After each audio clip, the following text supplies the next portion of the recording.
മഹത്വം മഹത്വം യേശുവിന്, മഹത്വം മഹത്വം യേശുവിന്. പരിശുദ്ധ പരമ ദിവ്യകാരുണ്യത്തിന് ആരാധനയും സ്തുതിയും പുകഴ്ചയും ഉണ്ടായിരിക്കട്ടെ. എൻ്റെ പ്രിയപ്പെട്ടവരെ, എന്നിട്ട് ഈ കസിൻസ് എല്ലാ കാര്യങ്ങളും അവരെ കുറ്റം പറയല്ല കേട്ടോ. അവർക്ക് ഈ പാവപ്പെട്ട മുടന്തി എന്തിനാണ് ആവശ്യമില്ലാത്ത വയ്യാവേലികളെല്ലാം ഭരിച്ച് തല കിട്ടിയത്? അവക്കിത് ഒഴിവാക്കാമായിരുന്നതല്ലേ? പിന്നെ എന്തിനാണ് സ്വന്തമായിട്ട് ഇത് തന്നെ ഇത് ഏറ്റെടുത്തിരിക്കണമെന്നുകൊണ്ട് കസിൻസ് ഒന്നും വിളിക്കാതെ? ചിലപ്പോൾ ഇവളുടെ സങ്കടം കേട്ടിട്ട് സഹിക്കാൻ പറ്റാതെ വിളിക്കാതിരിക്കാം. അങ്ങനെ വിളിക്കാതിരിക്കും ജനങ്ങൾ. പിന്നെ ഇങ്ങനെ ആവലാതിയല്ലേ കേൾക്കേണ്ടെന്ന് വിചാരിച്ചാണ്ട് വിളിക്കത്തില്ല. അപ്പം അങ്ങനെ മനുഷ്യൻ ഇങ്ങനെ അവരുടെ ഭാരം കൂടുമ്പോൾ ആ ഭാരം അവർ ഇറക്കി വെച്ചുകൊണ്ടിരിക്കാം.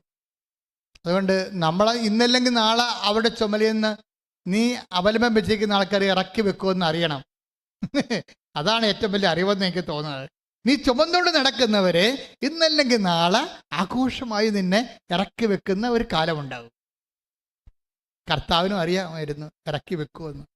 ചുമ്മാ ഗുരുവെന്നൊക്കെ വിളിച്ച് പരുവെന്നൊക്കെ വിളിച്ച് നടക്കണ വെറുതെയാണെന്ന് അറിയാമായിരുന്നു. നിങ്ങളെന്താ ഇങ്ങനെ വിളിക്കും, പക്ഷെ തന്താങ്ങളുടെ വഴിക്ക് നിങ്ങളെ പോകും. തന്താങ്ങളുടെ വഴി എന്ന് പറഞ്ഞ് ബൈബിൾ ഉപയോഗിക്കുന്നൊരു വാക്കുണ്ട്, വല്ലാത്ത വാക്കാണ്. നിങ്ങളെല്ലാവരും എന്നെ ഉപേക്ഷിക്കുമെന്നും തന്താങ്ങളുടെ വഴിക്ക് പോകുമെന്ന്.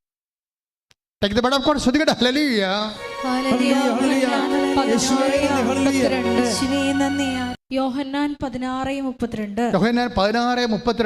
എന്നാൽ നിങ്ങൾ ഓരോരുത്തരും താങ്കളുടെ വഴിക്ക് ചിതറിക്കപ്പെടുകയും എന്നെ ഏകനായി വിട്ടുപോവുകയും ചെയ്യുന്ന സമയം വരുന്നു. അല്ലാതെ വന്നു കഴിഞ്ഞു. എങ്കിലും ഞാൻ ഏകനല്ല. കാരണം പിതാവ് എന്നോട് കൂടെയുണ്ട്. ഇതൊരു ഭയങ്കര മിസ്റ്റേക്കൺ ആയിട്ടുള്ള ഒരു പ്രസ്താവനയാണ് ശരിക്കും പറഞ്ഞാൽ. അതായത് ഈശോയുടെ ഉപരി മനുഷ്യത്വത്തിലെ ഒരു മങ്ങിയ കാഴ്ച പോലെ ഈശോ കണ്ട ഒരു കാര്യമാണ്. എല്ലാവരും ഈശോനെ അങ്ങ് വിട്ടിട്ട് പോകുന്നു, തന്താങ്ങളുടെ വഴി. അപ്പോൾ ഓരോരുത്തർക്കും നീ ചുമന്നുകൊണ്ട് നടക്കുന്ന എല്ലാവർക്കും അവരുടേതായിട്ടുള്ള തന്താങ്ങളുടെ ഒരു വഴിയുണ്ടെന്ന് വിചാരിച്ചോ. ആ വഴി വ്യക്തമായിട്ട് തെളിഞ്ഞ് എപ്പോൾ വരുന്നു അപ്പം അവർ നിന്നെ ഉപേക്ഷിച്ചിരിക്കും. അതാണ് തന്താങ്ങളുടെ വഴി. ഇപ്പം കൂടെ കൂട്ടിക്കുന്ന ആൾക്കാർക്ക് അവരുടെ തന്താങ്ങളുടെ വഴി തെളിയാത്ത കൊണ്ടാണ് അവർ നിന്നെ ചുറ്റിപ്പറ്റി നടക്കണത്. അതാണ് ഈശോ പറഞ്ഞത്. നിങ്ങൾ 16:32 നിസ്സാര വചനമല്ല. നിങ്ങൾ ആരിലാണ് ആശ്രയം വെച്ചിട്ട് നോക്കണം. അതായത് ഈവൻ ഈശോ അല്ലാതെ ഇത് ഇത്രയും വെട്ടിമുറിച്ച് ആരും പറഞ്ഞിട്ടില്ല. എന്നെക്കാൾ ഉപരി ഭർത്താവിനെ സ്നേഹിക്കുന്നവൻ ഐ ഡോണ്ട് വാണ്ട്, എനിക്ക് വേണ്ടെന്നാ പറഞ്ഞത്. ശ്രദ്ധിക്കട്ടെ. Hallelujah, hallelujah, hallelujah, hallelujah, hallelujah, hallelujah, യേശുവേ ആരാധന. ഞാൻ നിന്നെ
10:37. മത്തായി സുവിശേഷം 10:37 എന്നേക്കാൾ അധികം പറഞ്ഞേ, എന്നേക്കാൾ അധികം പിതാവിനെയോ മാതാവിനെയോ സ്നേഹിക്കുന്നവൻ എനിക്ക് യോഗ്യനല്ല. എന്നേക്കാൾ അധികം പുത്രനെയോ പുത്രിയെയോ സ്നേഹിക്കുന്നവനും എനിക്ക് യോഗ്യനല്ല.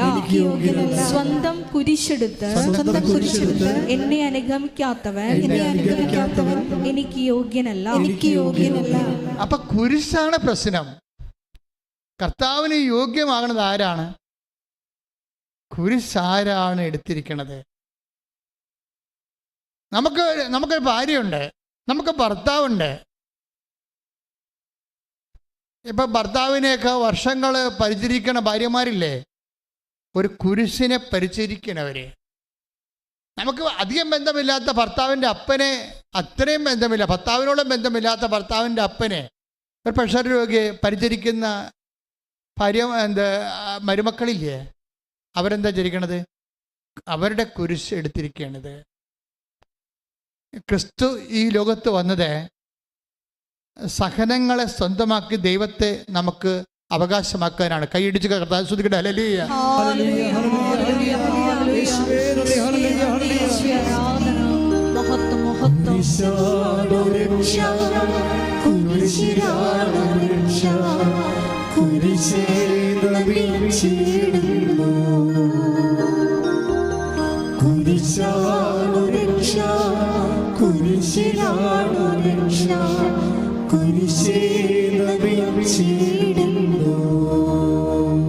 പരിശുദ്ധ പരമ ദിവ്യകാരുണ്യത്തിന്. അപ്പോൾ നമ്മൾ ക്രിസ്തുവുമായി കൺഫ്രണ്ട് ചെയ്യുമ്പോൾ, അവനുമായി ഈ ജന്മത്തിന് ഒരു സമയം കുറിച്ച് കഴിയുമ്പോൾ, നമ്മൾക്ക് മുമ്പേക്ക് നടക്കുന്ന പരീക്ഷ ഒന്ന് മാത്രമേ ഉള്ളൂ. എന്താണ്? അവന് നമ്മളെ യോഗ്യമാണോ യോഗ്യമല്ലയോ? അവന് നമ്മളെ യോഗ്യമാണെങ്കിൽ എന്ത് ചെയ്യണം? അവൻ്റെ പേരിലുള്ള നമ്മുടെ സ്വന്തം കുരിശുണ്ട്, അത് അവൻ്റെ പേരിലാക്കി എടുത്തിട്ട് നമ്മൾ അക്സെപ്റ്റ് ചെയ്യണം. നമ്മുടെ സ്വന്തം കുരിശ്. ഇപ്പം നിങ്ങളുടെ സ്വന്തം കുരിശ് നിങ്ങളുടെ നടുവേദനയെന്ന് വിചാരിച്ചോ? നിങ്ങളുടെ സ്വന്തം കുരിശ് നിങ്ങളുടെ മെനിഞ്ചൈറ്റിസ് ആണെന്ന് വിചാരിച്ചോ? നിങ്ങളുടെ സ്വന്തം കുരിശ് നിങ്ങളെ ഉറക്കമില്ലാത്ത അവസ്ഥയാണെന്ന് വിചാരിച്ചോ? അത് മാറ്റിത്തരണമെന്ന് പറഞ്ഞുകൊണ്ട് ഞാൻ പിച്ചുമ്പയും പറഞ്ഞുകൊണ്ട് രാത്രി മുഴുവൻ അങ്ങോട്ടും ഇങ്ങോട്ടും നടന്ന് എന്തുമാത്രം മനുഷ്യർ നേരം വെളുപ്പിക്കുന്ന. പക്ഷെ ഒരു നിമിഷം നിങ്ങൾ പറയണം, കർത്താവ് ഇതെൻ്റെ കുരിശാണ്, ഇതിപ്പോൾ ഞാൻ നിൻ്റെ പേരിലേക്ക് പ്രമാണം ചെയ്ത് തരുന്നു, ഇത് നിൻ്റെ കുരിശാണ്, ഞാൻ നിൻ്റെ പേരിൽ ഇത് ഞാൻ എൻ്റെ സ്വന്തമായിട്ട് ഞാൻ ചുമക്കുന്നു എന്ന് പറഞ്ഞാൽ you are bearing Jesus, you are Christified. നിങ്ങൾ കർത്താവിനെ വഹിക്കുന്നവരാവും. കൈയിടിച്ച് കർത്താവ്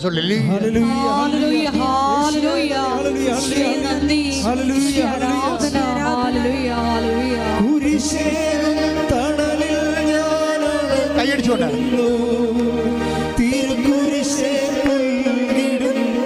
പാടുക സന്തോഷത്തോടെ.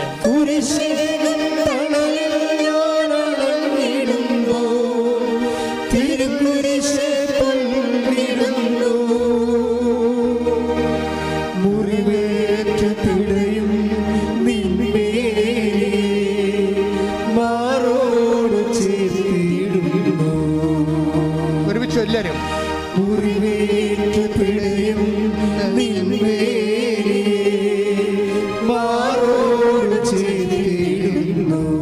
കുരിശാണ് രക്ഷ.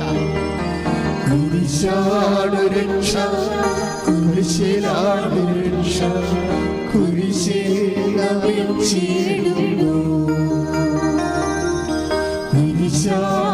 രക്ഷ, കുരിശിലാണ് രക്ഷ, പരിശുദ്ധ പരമ ദിവ്യകാരുണ്യത്തിന് വളരെ ഇന്റിമസി ആയിട്ട് കർത്താവിനെ സ്നേഹിക്കുന്ന ഒരു രീതിയാണ് നിലവിലുള്ള സ്വന്തം കുരിശിനെ ക്രിസ്തുവിൻ്റെ പേരിലാക്കിയിട്ട് ക്രിസ്തുവിനെ വഹിക്കുന്നത് പോലെ അത് അക്സെപ്റ്റ് ചെയ്യുന്ന രീതികൾ. ഇവരാണ് ആര്? എനിക്ക് യോഗ്യൻ എന്ന് പറയണത്. കർത്താവ് എനിക്ക് യോഗ്യതയുള്ളവരും യോഗ്യതയില്ലാത്തവരെയും തമ്മിൽ ഈശോ തിരിക്കുന്നുണ്ട്. എന്നെ പ്രതി കുരിശിനെ, ക്ലേശങ്ങളെ, ഏറ്റെടുക്കുന്നവൻ എനിക്ക് യോഗ്യനെന്ന് പറയുമ്പോൾ ക്രിസ്തുവിനെ അത്ര കണ്ട് സ്നേഹിക്കുന്നവർക്ക് മാത്രമേ നമുക്കറിയാമല്ലോ ക്രിസ്തുവിനെ പ്രതിയെടുക്കാൻ പറ്റത്തുള്ളൂ. ഒരു പ്രാവശ്യമെങ്കിലും ദൈവത്തെ ഏറ്റെടുക്കണ ഒരു സമയം നിനക്ക് തന്നാൽ നീ അത് നഷ്ടം സഹിച്ച് ഏറ്റെടുത്തിട്ട് കർത്താവിൻ്റെ യോഗ്യതാ ലിസ്റ്റിൽ നീ പ്രവേശിക്കണം. ഭയങ്കര പാടാണ്. It is not easy that we think. നമ്മൾ പറയും ക്രിസ്ത്യൻസ് ആണല്ലോ, അല്ലെങ്കിൽ ഞങ്ങൾ കൃപാസനത്തിൽ വന്ന്, നോൺ ക്രിസ്ത്യൻസ് ആണെങ്കിലും കൃപാസനത്തിൽ വന്ന് വചനം കേൾക്കുന്നവരാണല്ലോ എന്നൊക്കെ പറഞ്ഞാലും it is not that easy to be a member of the inner core. കർത്താവിൻ്റെ യോഗ്യതാ ലിസ്റ്റ് പ്രവേശിക്കുക എന്ന് വെച്ച് കഴിഞ്ഞാൽ ഈ ഡിസോൺ ചെയ്യുന്ന എല്ലാവരും കൈയൊഴിയുന്ന സമയത്ത് ആരാണ് നമ്മളെ സഹായിക്കുന്നത്? അങ്ങനെ എല്ലാ കസിൻസും കൈയൊഴിയുന്ന സമയത്ത് ഈ സൗമ്യയ്ക്ക് ഒരു മെൻറ്ററെ കിട്ടും. അവളുടെ പേരാണ് ദീപ. ദിവ്യ എന്തെങ്കിലും വിഷയമുണ്ടെങ്കിൽ ദിവ്യയെ വിളിക്കും. സൗമ്യ ഇപ്പം എന്താ, ഭർത്താവ് പറഞ്ഞ് അബോർഷൻ ചെയ്യാൻ, കസിൻസും ആരുമില്ല, താനുമുണ്ട്, തൻ്റെ വയറ്റിൽ കിടക്കുന്ന കുഞ്ഞുമുണ്ട്, അതിൻ്റെ ചങ്കിലേക്ക് കുടൽ കയറിയിരിക്കണം, അത് ചാകാൻ പോകണം, ചിലപ്പോൾ താനും ചാകും. തനിക്ക് കുഞ്ഞിനെ കളയാൻ ഇഷ്ടവുമില്ല. കർത്താവിൻ്റെ നാമത്തിൽ കുഞ്ഞിനെ അവൾ ഏറ്റെടുത്തിരിക്കുകയാണ്. കർത്താവിൻ്റെ നാമത്തിൽ കർത്താവ് ഉണ്ട്, അവളും ഉണ്ട്. അവൾ വിചാരിക്കണ കർത്താവിനെ കാണാനും ഇല്ല, വിശ്വാസമാണ് മാത്രമേ ഉള്ളവരുടെ. എൻ്റെ കർത്താവ് എൻ്റെ കൂടെയുണ്ടെന്നുള്ള വിശ്വാസം. അപ്പോൾ അവളെ ദിവ്യയെ വിളിക്കും. ദിവ്യ, ഇതാണ് എൻ്റെ അവസ്ഥ എന്ന് പറയും. അപ്പം ദിവ്യ ഉടനെ പറയും, ഉടനെ ഒരു സാക്ഷ്യം ഇട്ട് കൊടുക്കും. അതാണ് മെൻറ്റർ എന്ന് പറയണത്. നീ കുഞ്ഞിനെ കളയരുത്, കുഞ്ഞൊന്നും സംഭവിക്കത്തില്ല. അങ്ങനെ ആ സമയത്ത് പറയണമെങ്കിലേ നമ്മുടെ കസിൻസ് ഈ ദിവ്യയും ഈ സൗമ്യവുമായിട്ട് യാതൊരുവിധ ബന്ധവുമില്ല, രക്തബന്ധമില്ല. രക്തബന്ധമല്ല ഒരു ബന്ധമെന്ന് പറഞ്ഞാൽ ക്രിസ്തു ബന്ധമാണ്. ക്രിസ്തുവിന് നമ്മളോടും അവരോടും എന്ത് ബന്ധമുണ്ട്, അതാണ് ശാശ്വത ബന്ധം എന്ന് പറയുന്നത്. മറ്റൊക്കെ തൽക്കാലം പന്തലിടാനും പെട്ടി വെക്കാനും കഴുകാനും സോക്സ് നമ്മുടെ കയ്യിലിടാനും കുരിശ് പിടിപ്പിക്കാനും വേണ്ടി, പിന്നെ നമ്മുടെ മുഖത്ത് ചത്ത് കഴിയുമ്പോൾ നമ്മുടെ മുഖത്ത് ഈച്ച വരുമ്പോൾ തല്ലി ഓടിച്ചിട്ട് അവിടെ എന്ന് പറഞ്ഞ് നിൽക്കാൻ വേണ്ടി, അതെന്നെ ഒരു കലാപരിപാടിക്ക് വേണ്ടിയുള്ള ആൾക്കാരാണ്. ഇതൊക്കെ വെറുതെയാണ്. 2 ആഴ്ച കഴിയുമ്പോൾ അവരെ കാണാൻ പറ്റും. ഇപ്പം നമ്മൾ നിലയം വിളിച്ചിട്ട് ചോപ്പിട്ട് നിൽക്കുന്ന ആൾക്കാർ 2 ആഴ്ച കഴിയുമ്പോൾ കാണാൻ പറ്റും. അവർ മിക്കവാറും അടുത്ത കുഴിയാഴ്ചക്ക് വേണ്ടി അവർ വല്ല ബ്യൂട്ടി പാർലറുമായിരിക്കും മിക്കവാറും. ഞാൻ എത്ര ശവം കണ്ടതാണ്, എത്ര ശവങ്ങളുടെ ബന്ധുക്കളെ കണ്ടതാണ്. നമ്മളൊക്കെ ഇപ്പം ഇന്നലെ മോങ്ങിക്കൊണ്ട് തേങ്ങിക്കൊണ്ട് നിൽക്കുന്ന ആൾക്കാർ നമ്മുടെ കുഴിയാഴ്ചക്ക് 10 ബന്ധുക്കൾ വരുമ്പോൾ അവിടെ പന്നി ഇറച്ചിയും പശു ഇറച്ചിയും ഒക്കെ വിളമ്പണ സമയത്ത് വലിയ പോഷായിട്ടുള്ള ആൾക്കാർ വന്ന്, എത്ര കാറ് വന്ന്, അതിൻ്റെ ബ്രാൻഡ് എന്താണെന്ന് നോക്കത്തുള്ളൂ. ചത്തവൻ ചത്തുപോയി, ബ്രാൻഡിൻ്റെ എണ്ണിയിട്ട് തൻ്റെ സ്റ്റാറ്റസിൻ്റെ സിമ്പിൾ എണ്ണിയിട്ട് കോളർ വരിക്കാൻ വേണ്ടി നിൽക്കുകയാണ്. അവിടെ മുമ്പിൽ അഭ്യാസം കാണിക്കാൻ വേണ്ടി ബ്യൂട്ടി പാർലറിൽ പോകും. വയലറ്റ് സാരിയെങ്കിൽ വയലറ്റ് സാരി, അതിന് പറ്റിയ മസ്കാരായി, അതിന് പറ്റിയ ലിപ്സ്റ്റിക്കൊക്കെ ഇട്ടുകൊണ്ട് അവരെ വേഷം കിട്ടി അങ്ങോട്ട് വരും. വീഡിയോ ഉള്ളവൻ്റെ മുമ്പ് തിരിഞ്ഞ് നിൽക്കും അവർ. അത് ശവപ്പെട്ടിയുടെ അടുത്ത് പോയി തിരിഞ്ഞിക്കണ കാണാൻ ശരിക്കും പറ്റുമോ? മനുഷ്യൻ ഇത്രയേ ഉള്ളൂ. നീ തലയെ കൊണ്ട് നടക്കുന്നവരെ നാളെ നിന്നെ ഇറക്കി വെക്കും, അല്ലെങ്കിൽ നിനക്ക് ഇറക്കി വെക്കേണ്ടി വരും. കർത്താവ് ഒരിക്കലും നിനക്ക് ഇറക്കി വേണ്ടിക്കേണ്ടി വരാത്ത നിന്റെ ബന്ധമാണ് ശാശ്വത ബന്ധം. കൈയടിച്ച് കർത്താവ്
പരമദിവ്യകാരുണ്യത്തിന് എന്നേരവും ആരാധനയും സ്തുതിയും പുകഴ്ചയും ഉണ്ടായിരിക്കട്ടെ. പരിശുദ്ധ പരമദിവ്യകാരുണ്യത്തിന് എന്നേരവും ആരാധനയും സ്തുതിയും പുകഴ്ചയും ഉണ്ടായിരിക്കട്ടെ. അപ്പൊ ദിവ്യ എന്ത് ചെയ്ത്? ദിവ്യ പറഞ്ഞ് ഈ കുഞ്ഞ് ഒന്നും സംഭവിക്കത്തില്ല, നീ കൃപാസനം മാതാവിന് കുഞ്ഞിനെ സമർപ്പിക്കണം, എന്നിട്ട് പോയി ഉടമ്പടി എടുക്കാൻ പറഞ്ഞ്. അപ്പോൾ ഈ രണ്ടുപേരും മുടന്തിയവരാണ്. 3 പിഞ്ചു കുഞ്ഞുങ്ങളും ഉണ്ട് അവർക്ക്. ഈ 3 പിഞ്ചു കുഞ്ഞുങ്ങളെയും കൊണ്ട് ഈ മുടന്തനായ ഭർത്താവും മുടന്തനായ ഭാര്യയും ഗർഭിണിയായി വയറും വലിച്ചുകൊണ്ട് ഉടമ്പടി എടുക്കാൻ വരും. പക്ഷെ അവർ മുകളിൽ കയറും, പക്ഷെ ഉടമ്പടി അവർക്ക് എടുക്കാൻ പറ്റത്തില്ല. അവർക്ക് ഇരിക്കാൻ പറ്റണില്ല. അവർക്ക് ഇരിക്കാൻ പറ്റണില്ല. അവർക്ക് ഇരിക്കാൻ പറ്റാതെ പകുതി ഉടമ്പടി ക്ലാസ് ആകുമ്പോൾ അവർ ഇറങ്ങി കഷ്ടപ്പെട്ട് വേദനിച്ച് അവർ ഇറങ്ങിപ്പോരും. ഇറങ്ങി നേർച്ച വസ്തുക്കളൊക്കെ മേടിച്ചുകൊണ്ട് പോകും. ബാക്കിയുള്ള ഉടമ്പടി അല്ലാത്ത നേർച്ച വസ്തുക്കൾ കിട്ടത്തില്ലേ, അതൊക്കെ വാങ്ങിച്ചുകൊണ്ട് പോകും. എന്നിട്ട് പിന്നീട് അവരെ ആ നേർച്ച വസ്തുക്കളൊക്കെ ഉപയോഗിച്ചും പ്രാർത്ഥിച്ചുമൊക്കെ ഈ ദിവ്യയുടെ കൂടെ, അതൊരു മെൻറ്റർഷിപ്പല്ലേ ഉള്ളത്, അവിടെ കൂടെ ഇവളുടെ ഡെസ്റ്റിനേഷനിലേക്ക് അവൾ പോവുകയാണ്. അവൾ അവസാനം ആശുപത്രി പോകും, ഓപ്പറേഷൻ നടത്തും. ആ സമയത്തെല്ലാം കുഞ്ഞിൻ്റെ വയറ്റിലെ ആരുടെങ്കിലും വാങ്ങിച്ച് തൈലം പൂശും, പ്രാർത്ഥിക്കും, ഉപ്പ് ഭക്ഷണത്തിൽ അവൾ കഴിക്കും, കൃപാസനം മാതാവിൻ്റെ കാശുരൂപം സൂക്ഷിക്കും. അപ്പോൾ മാതാവിൻ്റെ സാന്നിധ്യം എന്ന് മാത്രമായിട്ട് ഈ കുഞ്ഞിനെ 28 ദിവസം ഇവൾ കാണത്തില്ല. പക്ഷേ കുഞ്ഞ് പ്രസവിച്ച് കഴിയുമ്പോൾ അല്ലെങ്കിൽ ഓപ്പറേറ്റ് ചെയ്ത് കഴിയുമ്പോൾ അമ്മ ഈ പറഞ്ഞ പോലെ തന്നെ കുഞ്ഞിൻ്റെ ചങ്കിലോട്ട് കയറിയിരുന്ന കുടലിനെ താഴേക്ക് ഇറക്കിയിട്ട് നോർമൽ ബോഡിയാക്കി കളയും. അപ്പം അത് കർത്താവ് കൂടെ ഉണ്ടാകും. അതാ കർത്താവിന് വേണ്ടി ഒരു കാര്യം വിശ്വാസം പ്രഖ്യാപിച്ചു കഴിഞ്ഞാൽ എല്ലാവരും ഇട്ടച്ചും പോയാലും കർത്താവ് ഇട്ടച്ചും പോകത്തില്ല, അത് കർത്താവ് ചെയ്യും. പക്ഷെ ചെയ്യുമെങ്കിലും ചെറിയ ഒരു ബ്ലീഡിങ് വരും ഉള്ളിൻ്റെ ഉള്ളിൽ. അതായത് അകത്തെ വാൽവിൽ ഒരു ചേഞ്ചിങ് വന്നിട്ട് ചെറിയ ഒരു ബ്ലീഡിങ് വരും. അതായത് അത് 28 ദിവസം ഇങ്ങനെ അവർ വെന്റിലേറ്ററല്ല ICUവിൽ കിടക്കും. അപ്പോൾ 28 ദിവസം കുഞ്ഞിനെ കാണാൻ പറ്റത്തില്ല അവർക്ക്. അപ്പോൾ 28 ദിവസം ട്രീറ്റ്മെൻറ്റിൽ കിടക്കുമ്പോൾ കാശുരൂപം മാത്രം കുഞ്ഞിൻ്റെ തൊട്ടിൽ വെച്ച് കൊടുക്കും മാതാവിൻ്റെ. അമ്മയോട് പറയും, അമ്മേ എനിക്ക് കുഞ്ഞിനെ കാണാൻ പറ്റത്തില്ല, പക്ഷെ അമ്മയ്ക്ക് കുഞ്ഞിനെ കാണാൻ പറ്റും. അമ്മ ഈ കുഞ്ഞിനെ സുഖപ്പെടുത്തി എനിക്ക് 4ാമത്തെ കുഞ്ഞായിട്ട് തിരിച്ചു തരണമെന്ന് പറയും. അപ്പം ഇങ്ങനെ ഓരോ സമയത്തും നല്ല മെൻറ്ററെ പോലെ ഈ ദിവ്യ ഇവരെ സപ്പോർട്ട് ചെയ്തുകൊണ്ടിരിക്കും. പിന്നെ ഭർത്താവും അവരെ കുറെ ഭർത്താവിന് അവളുടെ ഹെൽത്ത് ഉദ്ദേശിച്ചിട്ടാണ് അയാളങ്ങനെ പറഞ്ഞതെങ്കിലും ആ വിശ്വാസ പ്രഖ്യാപനത്തിൽ കുടുംബം മൊത്തമായിട്ട് വിജയിക്കും. കുഞ്ഞിനെ ജീവനോടെ കിട്ടിയിട്ട് അവർ കഴിഞ്ഞ ദിവസം ഇവിടെ ഒന്ന് സാക്ഷ്യം പറയും. അതിൻ്റെ അകത്ത് ഒന്ന് കഴിഞ്ഞ ശനിയാഴ്ചത്തെ വലിയ ശനിയാഴ്ച വന്ന ഒരു സാക്ഷ്യമാണ്. 1 കൊല്ലം ദൈവം അവരിൽ പ്രവർത്തിച്ചിട്ട് ദൈവം ആ ഫയല് ഭയങ്കരമായിട്ട് നല്ല ക്ലിയറായിട്ട് ക്ലോസ് ചെയ്യുന്നുണ്ട്, ഭംഗിയായിട്ട് ക്ലോസ് ചെയ്യുന്നു. അവർ സുവിശേഷത്തിന് വലിയ സാക്ഷികളായിട്ട് അവരെ മാറ്റുന്നു. പക്ഷെ അവിടെ വരണത് ഇക്കാലങ്ങളിൽ നമ്മൾ കണ്ടിരിക്കുന്നത് ഈ വീണു പോകുന്ന ആൾക്കാരെ ദൈവത്തിൻ്റെ നാമത്തിൽ വിശ്വാസത്തിൽ ഉറപ്പിച്ച് നിർത്തുന്ന, അതിനാണ് മെൻറ്റർ എന്ന് പറയണത്. ഉടമ്പടിയിലെ പ്രഖ്യാപിതമായ ദൈവദൗത്യമാണ് മെൻറ്ററിങ് എന്ന് പറയുന്നത്, മരിയൻ മെൻറ്റർ. അതായത് ക്രിസ്തുവിലെ ഒരാളെ താങ്ങി നിർത്തുക, വിശ്വാസ വീഴ്ചകളിൽ വീണു പോകാതെ നിലനിർത്തുക, ക്രിസ്തുവിനെ അറിയിക്കുക, അറിഞ്ഞവരെ ആഴപ്പെടുത്തുക. ഇങ്ങനെയുള്ള ഒരു വലിയ നടപടിക്രമമാണ് എന്നെ ഇവിടെ എത്തിച്ചത്. മാതാവ് പ്രത്യക്ഷപ്പെടുന്ന രീതിയിലും ഉടമ്പടി പ്രാർത്ഥന നൽകുന്ന രീതിയിലും അതിൽ 10,000 സാക്ഷ്യം വഹിച്ചുകൊണ്ട് ദൈവത്തെ കൈമാറ്റി മാറുന്ന രീതിയിലേക്ക് ഉയർത്തിയതിൻ്റെ പേരിൽ ഈ മെൻറ്ററിങ് ആവുള്ളത്. എന്താ, ഞാൻ എൻ്റെ കുഞ്ഞുനാളിൽ 6ാം ക്ലാസ്സിൽ പഠിക്കുമ്പോൾ ഞങ്ങളുടെ ഒക്കേഷൻ പ്രൊമോട്ടറായിട്ട് ദേവിളിയുടെ പ്രൊമോട്ടർ അവിടെ വരും. അങ്ങേരെന്ന് പറഞ്ഞ വാക്ക് ബോർഡിൽ എഴുതിയിട്ട് ഞാൻ ഇപ്പോൾ ഓർക്കുന്നുണ്ട്. നിങ്ങൾ ലോകം മുഴുവനും പോടാം, എല്ലാ സൃഷ്ടികളോടും സുവിശേഷം പ്രസംഗിക്കണം. അപ്പം ഞാൻ ഫ്രണ്ട് ബെഞ്ചിൽ ഇരിക്കുകയാണ്. ഞാൻ എല്ലാ കാലങ്ങളിലും ഫ്രണ്ട് ബെഞ്ച്, ചെറിയ പൊക്കമായ ഇല്ല, ആരോഗ്യമില്ലാത്ത കൊണ്ട് എപ്പോഴും നമ്മൾ ഫ്രണ്ടിലാണ് ഇരിക്കണത്. ബാക്കിൽ പോയാൽ പിള്ളേർ തള്ളി തന്നെ മാറ്റും അവിടുന്ന്. അവിടെ ഞാൻ പിന്നെ മുമ്പിൽ തന്നെ വന്നിരിക്കും എല്ലാ കാലങ്ങളിലും. അപ്പോഴേ അവിടെ ഞാൻ ആദ്യം കണ്ട വാക്കാണ് അന്ന് എനിക്ക് വചനമൊന്നും അറിയാൻ പാടില്ല. അന്ന് വചനം മലയാളത്തിലാക്കിയിട്ടുമില്ല. എവങ്കേലിയം എന്ന് പറഞ്ഞ ബൈബിളിൽ പള്ളിയിലൊരു പുസ്തകമുണ്ട്, അത് നമുക്കൊന്നും വായിക്കാൻ കിട്ടത്തില്ല. അപ്പോഴേ ആ ഒരു കാലമായിരുന്നു 66 മറ്റേ കാലം. അപ്പം നിങ്ങൾ ലോകം മുഴുവനും പോവുക, എല്ലാ സൃഷ്ടികളോടും സുവിശേഷം പ്രസംഗിക്കുക. അപ്പോൾ എൻ്റെ മനസ്സിൽ വന്നതാണ് ഇങ്ങനെ കർത്താവിനെ എല്ലാവരെയും അറിയിക്കണമെന്ന്. അത് എനിക്കറിഞ്ഞിട്ട് ഞാൻ എൻ്റെ മനസ്സിൽ തന്നതല്ല, ദൈവം മനഃപൂർവ്വം ഇടിച്ചു കുത്തി എൻ്റെ മനസ്സിലോട്ട് ഇറക്കി തന്നതാ. ഇതാണ് നിൻ്റെ വഴി, നീ ഇതിലേ പോകാൻ പറഞ്ഞത്. പിന്നെ ഞാൻ 10ാം ക്ലാസ്സിലെത്തിയപ്പോൾ യേശുദാസൻ വന്ന് IMS മരിച്ചുപോയിപ്പോൾ അദ്ദേഹം വന്ന് ബോർഡ് എഴുതിയ വാക്കാണ് വിളവ് അധികം വേലക്കാരോ ചുരുക്കം. വിളവിൻ്റെ വയലിലേക്ക് വേലക്കാരെ വിളിക്കാനും പ്രാർത്ഥിക്കണം, അപ്പോഴും കർത്താവിൻ്റെ വേലക്കാരനാകണം എന്നുള്ള ചിന്ത. അത് ഞാൻ മൈനസ്സമാരി ചേർന്നിട്ട് എൻ്റെ പഴയ നോട്ട് പുസ്തകങ്ങളുടെ ബാക്കി 10ാം ക്ലാസ്സിൽ പഠിച്ച് എഴുതി മാറ്റിയതിൻ്റെ ബാക്കി എല്ലാ നോട്ട് പുസ്തകത്തിൻ്റെ ബാക്കിൽ 5-8 പേജ് എഴുതാത്തതുണ്ടാവും. അപ്പം ഞാൻ വീട്ടിൽ നിന്ന് അതെല്ലാം കുത്തിക്കെട്ടിയെടുത്ത് ഓണത്തിന് പോയപ്പോൾ ആ പഴയ നോട്ട് ബുക്കിലെ പേജുകളെല്ലാം കുത്തിയെടുത്ത് ബ്ലേഡ് കൊണ്ട് മുറിച്ചെടുത്തിട്ട് അതിന് തന്നെത്താൻ ഒരു ബൈൻഡൊക്കെ ഒപ്പിച്ച് ഒരു നോട്ട് ഡയറി പോലെ ഞാൻ സൂക്ഷിക്കുമായിരുന്നു. അപ്പം അതിൻ്റെ അകത്ത് ആദ്യം പേജ് എഴുതിയിരിക്കണ ഇതാണ്: ലോകം മുഴുവനും പോവുക, എല്ലാ സൃഷ്ടികളോടും സുവിശേഷം പ്രസംഗിക്കുക. അന്ന് പ്രേക്ഷിത വിഷൻ സൺഡേക്ക് ലേഖനം എഴുതിയതും ഞാൻ ഈ പ്രേക്ഷിത പ്രവർത്തനത്തെക്കുറിച്ചാണ്. പ്രേക്ഷിത പ്രവർത്തനത്തിന് വേണ്ടി നമ്മൾ ആ പ്രേക്ഷിത പ്രവർത്തനമാണ് ഇന്ന് ഉടമ്പടിയിലൂടെ ദൈവം നിങ്ങളെക്കൊണ്ട് ചെയ്യിക്കുന്നത്. ക്രിസ്തുവിനെ അറിയാത്തവരെ അറിയിക്കുക, അറിഞ്ഞവരെ ആഴപ്പെടുത്തുക. അത് ദൈവം ആദ്യം നമുക്ക് തന്നതാ. വിശ്വാസത്തിൽ ആടി നിൽക്കുന്നവരെ ഉറപ്പിക്കുക, വിശ്വാസമില്ലാത്തവർക്ക് വിശ്വാസം കൊടുക്കുക. ദിവ്യ അതാണ് ചെയ്തത്. അവരുടെ പാദങ്ങളെക്കുറിച്ചാണ് പറയണത്. മലമുകളിൽ അത് സുന്ദരമാണെന്ന്. ആ മലമുകളെന്ന് പറഞ്ഞാൽ ജെറുസലേം മലമുകളാ. ജെറുസലേം മലമുകളെന്ന് പറഞ്ഞാൽ സ്വർഗീയ മലമുകളാ. സ്വർഗത്തിലൂടെ പാദങ്ങൾ തിളങ്ങണം എന്നാണ് പറയണത്. ശ്രുതിക്കട്ടെ, ഹല്ലേലൂയ ഹല്ലേലൂയ ഹല്ലേലൂയ ഹല്ലേലൂയ. യേശുവേ നന്ദി. Hallelujah hallelujah hallelujah.